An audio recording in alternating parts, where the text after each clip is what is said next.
Helo, blwyddyn 6. Wel, dyma fi yn rhoi challenge i chi. Sef, i chi wneud bach o ymchwil i fewn i'r planhigion a yr blodau gwahanol dwi wedi darganfod wrth fynd am dro. Rydw i mwynhau mynd am dro pob nos mwyn cael bach o awyr iach. A dwi wedi mwynhau gweld byd natur o fy nghwmpas i. Felly, rydw i eisiau i chi wneud tasg rhif 2 yn arloesi chi, sef creu biome i chi.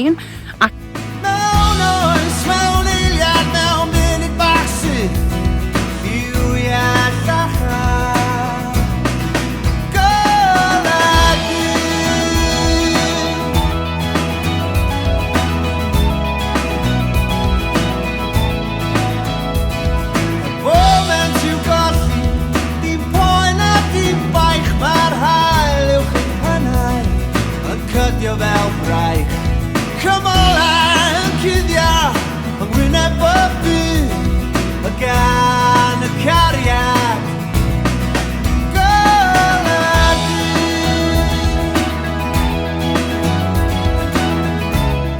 Os ych chi wedi gwneud tasg rhif 1 ar y gwaith arloesi, byddwch chi wedi dysgu am bioamrywiaeth. Bioamrywiaeth, biodiversity, ydy yr holl pethau byw sydd o fewn cynefin. Felly, yr coed, y planhigion, yr adar, yr anifeiliaid, y pryfed, popeth sydd yn fyw.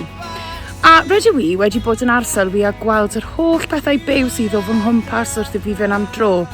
A fi'n siŵr bod llawer iawn ohonoch chi wedi bod yn mynd am dro, neu wedi bod allan yn eich gerddi, neu wedi bod yn eich ardal leol. Felly, rydw i eisiau chi creu biome. Mae eisiau chi ddarllen y wybodaeth am beth yw biome. Biome ydy fel cartre fel sydd gyda nhw yn yr Eden Project yn Cernyw. Mae gyda nhw cartre fel lle ffug ar gyfer yr anifeiliaid i byw, ond sydd gyda'r un cynefin, yr un hinsawdd, yr un fath o blanhigion. Mae'r tymheredd yn iawn ar gyfer yr planhigion a'r byd natur gwahanol. Felly, dwi eisiau chi creu biome, darllen eich wybodaeth am eich ardal leol. Felly ar gyfer coedwig, neu pwll ddŵr, neu cynefin yr afon.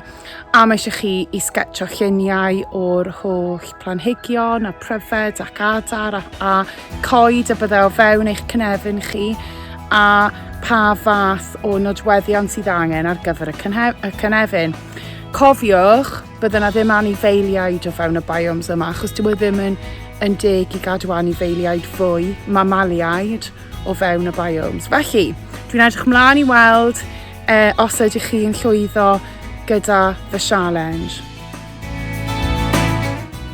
Pob lwc blwyddyn 6, ewch amdani a newch y challenge. Dwi'n edrych ymlaen i weld eich gwaith.